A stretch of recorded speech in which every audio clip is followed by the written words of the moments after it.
Netherland की मैं बात करूं तो नेदरलैंड के साथ सेमीकंडक्टर, वाटर, एग्रीकल्चर और एडवांस मैन्युफैक्चरिंग पर चर्चा हुई।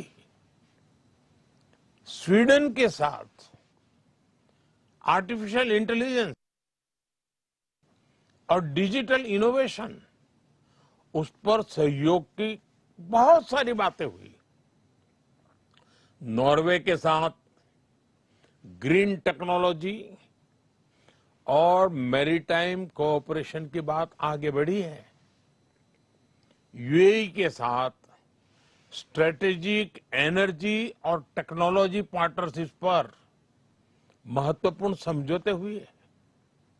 इटली के साथ defence, critical minerals, science and technology ऐसे अत्यंत महत्वपूर्ण क्षेत्रों में पार्टनरशिप्स पर एग्रीमेंट हुए। साथियों, इन सारे एग्रीमेंट्स का सीधा लाभ भारत के युवाओं को मिलने वाला है। और आपने देखा होगा कि सारे विषय एक उज्जवल, समर्थ भारत के भविष्य की गारंटी लेकर के आते हैं।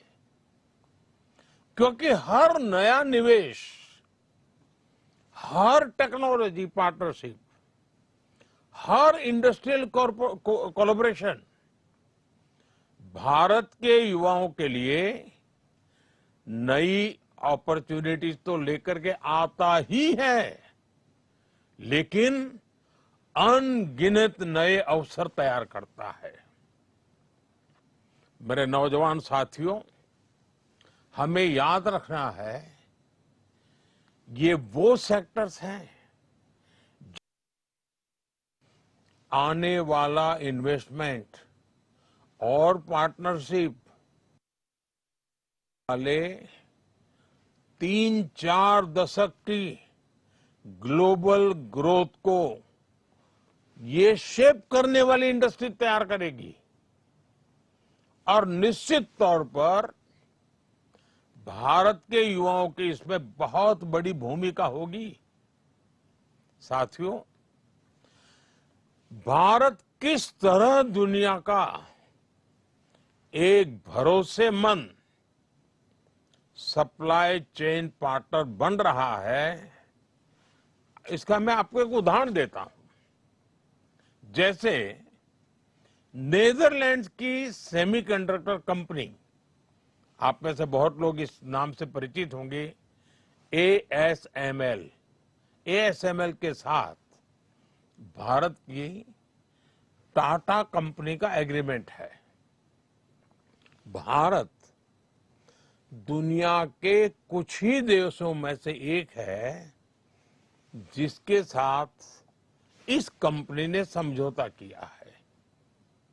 एएसएमएल, टाटा, इलेक्ट्रॉनिक्स के बीच ये अकेला समझौता ही भारत में रोजगार के अनगिनत नए मौके बनाएगा और भारत को एक नेक्स्ट जनरेशन टेक्नोलॉजी में प्रवेश द्वार खोल देगा।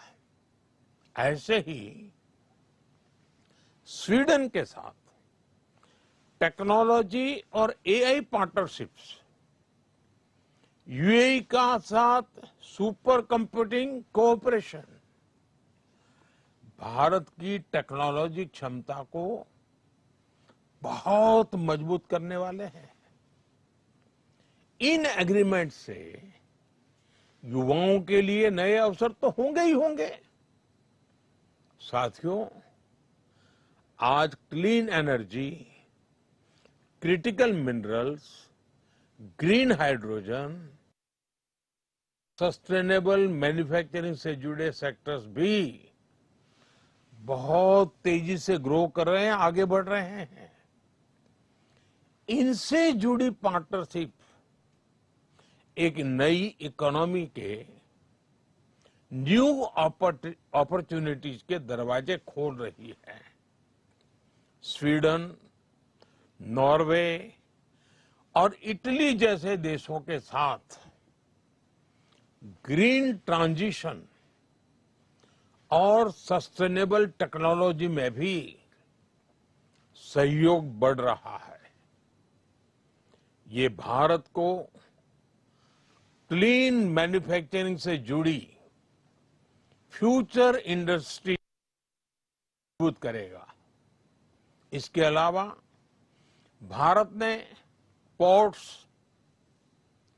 शिपिंग और मैरीटाइम इंफ्रास्ट्रक्चर से जुड़े एग्रीमेंट पर तेजी से काम किया है। यूएई और नॉर्वे के साथ पार्टनरशिप से भारत का शिप बिल्डिंग इकोसिस्टम मजबूत होगा। और आप तो जानते हैं, शिप बिल्डिंग यानी स्किल्ड मैन पावर की बहुत जरूरत पड़ती है। यानी भारत के इंजीनियर्स, टेक्नीशियंस और स्किल्ड वर्कर्स के लिए इतनी मांग बढ़ने वाली है जिसकी आप कल्पना नहीं कर सकते हैं। कितने अवसर तैयार होंगे। साथियों, हर नई पार्टनरशिप के साथ हम भारतीय स्टार्टअप्स, रिसर्चर्स और यंग प्रोफेशनल्स के लिए दुनिया से जुड़ने के नए रास्ते बना रहे हैं। इससे भारतीय युवाओं को एडवांस एक्सपर्टीज, ग्लोबल मार्केट्स और ग्रोथ के नए मौके भी मिलेंगे। आज दुनिया उन देशों का सम्मान करती है जो इनोवेट करते हैं, जो बिल्ड करते हैं और जो बड़े स्तर पर डिलीवरी कर सकते हैं। भारत आज इन तीनों दिशाओं में तेजी से आगे बढ़ रहा है और इस परिवर्तन की सबसे बड़ी ताकत आप सब मेरे नौजवान साथी हैं, भारत का युवा है। और मैं दुनिया में जहां भी जाता हूं, मैं काफी समय चर्चा में भारत की युवा शक्ति की चर्चा करता हूं। साथियों, आज हर भारतीय एक बड़े संकल्प के साथ आगे बढ़ रहा है। ये संकल्प 2047 तक विकसित भारत के निर्माण का संकल्प है। इस लक्ष्य की प्राप्ति के लिए आज देश अलग अलग सेक्टर्स में निवेश कर रहा है और इस निवेश से देश के युवाओं के लिए रोजगार के लाखों नए अवसर बन रहे हैं, जिसे आज भारत में सेमीकंडक्टर मैन्युफैक्चरिंग की पूरी सप्लाई चेन तैयार की जा रही है। आने वाले समय में भारत की 10 बड़ी सेमीकंडक्टर यूनिट्स दुनिया में अपना परचम लहराएगी। इनमें बड़ी संख्या में भारत के नौजवानों का सामर्थ्य होगा, भारत के नौजवानों की बुद्धि प्रतिभा होगी, भारत के नौजवानों का कमिटमेंट होगा और स्वाभाविक है, रोजगार तो है ही है। भारत आज शिप बिल्डिंग से लेकर शिप रिपेयरिंग और ओवरहोलिंग का भी इकोसिस्टम विकसित कर रहा है। इसके लिए करीब 75,000 करोड़ रुपए, 75,000 करोड़ रुपीस का निवेश। इसी तरह भारत में ही हम पूरा एमआरओ इकोसिस्टम यानी मेंटेनेंस, ओवरहॉल और रिपेयर फैसिलिटीज तैयार कर रहे हैं।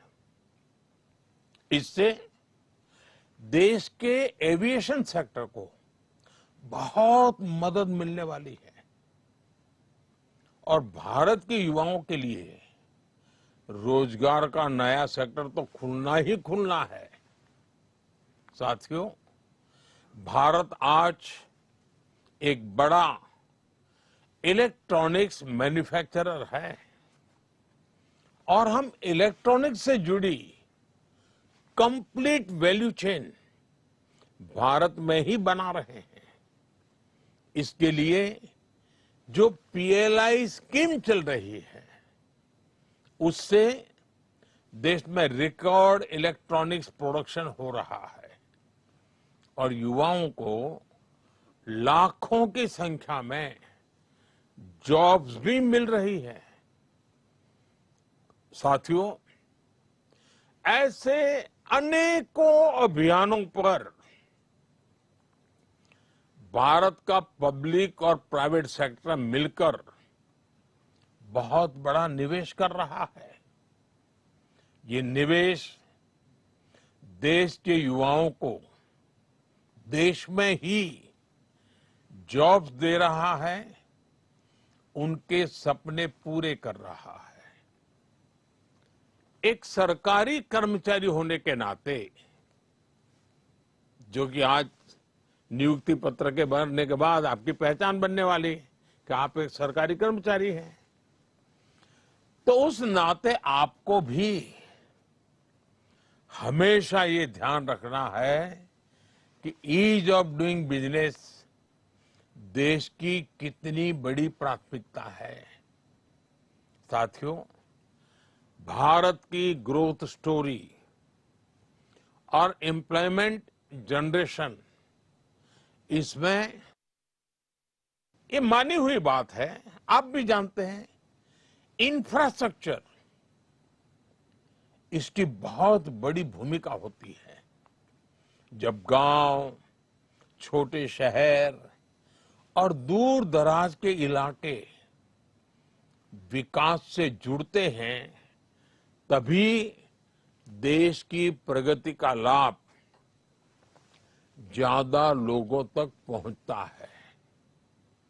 पिछले 12 वर्षों में railway, highway, airport, logistics, ports, digital infrastructure पर कल्पना भर का तेज गति से विस्तार हुआ है, विकास हुआ है, हर स्तर पर काम हुआ है। आज आप अपने क्षेत्र में किसी की भी दिशा में 100 किलोमीटर अगर जाएंगे, तो भारत सरकार द्वारा कोई न कोई काम चलता हुआ नजर आएगा आपको। आज गांवों में भी बदलाव तेजी से दिखाई दे रहा है। कनेक्टिविटी बढ़ने से किसानों, छोटे व्यापारियों, विद्यार्थियों के लिए नए रास्ते खुले हैं। आज करोड़ों परिवारों को पक्का घर मिला है। यानी दुनिया के कई देश हैं जिनके पास टोटल घर होते हैं, उससे अनेक गुना घर हम नए बनाते हैं। इतना ही नहीं, जो मेरा स्वच्छता का अभियान है, उसको तो मैं कभी भी भूलने नहीं देता हूं लोगों को, और न ही मैं भी भूलता हूं। उसमें शौचालय की बहुत बड़ी महत्वपूर्ण भूमिका है। हम उस पर भी बल दे रहे हैं। करोड़ों घरों तक आज बिजली पहुंची है। रूफटॉप सोलर एनर्जी, कितने नए नए वेंडर्स मैदान में आए हैं।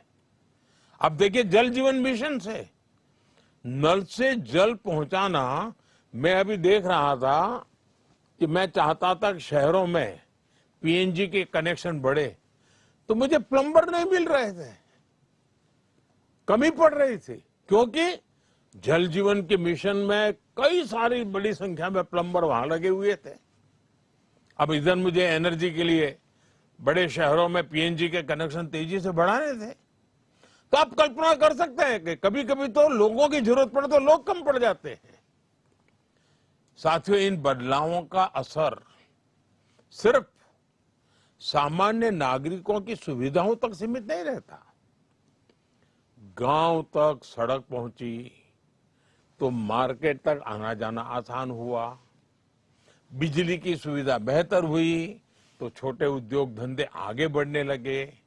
गांव में भी एग्रीकल्चर में वैल्यू एडिशन होने लगा। पहले अगर वो लाल मिर्ची बेचते थे, अब बिजली आई तो लाल मिर्ची का पाउडर बनाते हैं, पाउडर बना करके पैकेज बनाते हैं, पैकेज बना करके बेचते हैं। तो गांव में भी छोटे छोटे छोटे छोटे उद्योग इसके कारण बढ़ते जाते हैं। डिजिटल कनेक्टिविटी बढ़ी तो गांव के लोग भी पूरे विश्व के साथ जुड़ रहे हैं, आधुनिकता से जुड़ रहे हैं। शहर और गांव का फर्क मिटता चला जा रहा है और इससे अर्थव्यवस्था की गति तेज हुई है और इन सब का पॉजिटिव प्रभाव देश के नौजवानों के उज्जवल भविष्य की गारंटी बन जाता है। रोजगार तो निर्माण होते ही होते हैं, लेकिन राष्ट्र भी एक नए स्वाभिमान के साथ आगे बढ़ जाता है। लाखों लोगों को नए मौके भी मिल जाते हैं। साथियों, आज भारत के युवा के पास जिस तरह से आगे बढ़ने के, अपने सपने पूरा करने के मौके हैं, ऐसा अवसर पहले नहीं मिला है। मैं किसी का दोष नहीं कर रहा हूं, लेकिन हकीकत है कि आज बहुत तेज गति से सब हो रहा है, विशाल फलक पे हो रहा है, विविधताओं से भरा हो रहा है। आज manufacturing, technology, startup, digital services, railway, defence, इतना ही नहीं, स्पेस, ऐसे अनेक क्षेत्रों में अनगिनत अवसर हमारा इंतजार कर रहे हैं। हमारा प्रयास है कि ज्यादा से ज्यादा युवा नए अवसरों का लाभ उठा सके और देश के युवाओं को अपनी प्रतिभा दिखाने का पूरा मौका मिले। इसलिए skill development, industry linked education और फ्यूचर टेक्नोलॉजी पर लगातार जोर दिया जा रहा है। आईआईटीज को मॉडर्न बनाया जा रहा है। नेशनल स्किल ट्रेनिंग इंस्टीट्यूट्स को मजबूत किया जा रहा है। पीएम सेतु जैसे अभियान इसी दिशा में काम कर रहे हैं। साथियों, पिछले कुछ वर्षों में देश में सेल्फ एम्प्लॉयमेंट, एंटरप्रेन्योरशिप की एक नई संस्था दुनिया का तीसरा सबसे बड़ा स्टार्टअप इकोसिस्टम है। देश में 2,30,000 से ज्यादा, ये आंकड़ा याद रखिए, 2,30,000 से ज्यादा रिकॉग्नाइज्ड स्टार्टअप्स हैं और उसमें भी दो चार नौजवान भी जुड़े हुए होते हैं। अहम बात यह है कि ये बदलाव सिर्फ बड़े शहरों तक सीमित नहीं है और मुझे इसका सबसे ज्यादा आनंद है। आजकल तो टीयर 2 और टीयर 3 शहरों के युवा भी बहुत बड़ी संख्या में स्टार्टअप और इनोवेशन की दुनिया में अपना ताकत दिखा रहे हैं। उनके सामर्थ्य की नोट लेनी पड़ रही है। ये परिवर्तन अब देश की अर्थव्यवस्था का महत्वपूर्ण हिस्सा है। इस बदलाव में हमारी नारी शक्ति की भूमिका भी लगातार बढ़ रही है। आज बड़ी संख्या में विमेन लेड स्टार्टअप्स, ये जब सुनते हैं ना, मन गर्व से भर जाता है। मैं जब दुनिया के लोगों को बताता हूं कि हमारे यहाँ स्टार्टअप में महिलाओं की बहुत बड़ी भूमिका बढ़ रही है, बहुत बड़ी मात्रा में महिलाएं आगे आ रही है। मुद्रा योजना के तहत करोड़ों महिलाओं को फाइनेंशियल सपोर्ट मिला है। पीएम स्वनिधि जैसी योजनाओं ने भी लाखों महिलाओं को आत्मनिर्भर बनने का अवसर दिया है। आज गांवों में, छोटे शहरों में पहले से ज्यादा महिलाएं अपने दम पर नए काम शुरू कर रही हैं। साथियों, नीतियां और निर्णयों के इस अभियान के बीच आपको एक और बात याद रखनी है। किसी भी व्यवस्था की असली ताकत उसके लोग होते हैं। जनता जनार्दन की शक्ति होती है, जनशक्ति होती है, और जनशक्ति ही तो राष्ट्र शक्ति बनती है। आप सभी जिस व्यवस्था का हिस्सा बनने जा रहे हैं, उसका सीधा संबंध करोड़ों करोड़ों देशवासियों के जीवन से है, करोड़ों करोड़ों देशवासियों की आशा आकांक्षाओं से है। सरकारी नौकरी लोगों के जीवन को आसान बनाने का माध्यम ही होती है। आप जिस भी विभाग में काम करेंगे, वहां आपके व्यवहार, संवेदनशीलता और काम करने के तरीके का बहुत महत्व होगा। देश ने आप पर भरोसा किया है। अब ये जिम्मेदारी आपकी है कि आप अपने काम से, अपने आचरण से, अपनी वाणी से, अपने व्यवहार से उस भरोसे को और मजबूती देंगे। देशवासियों के हृदय में एक नया विश्वास भर जाएगा। आपको मिलते ही वो नई आशा के साथ आगे बढ़ेगा। इसलिए हर युवा कर्मयोगी अपने काम को जिम्मेदारी की तरह देखें। और मेरे लिए तो आप बहुत कुछ हैं। पहले जमाने में हम सुनते थे ना, सहस्त्र बाहु वाले फलाने, सहस्त्र बाहु वाले ढींकने। आज सरकार के बाहु आप ही हैं। सरकार का सामर्थ्य आप ही है। जो पहले से सरकार में है वो भी हैं, जो नए आ रहे हैं वो भी हैं।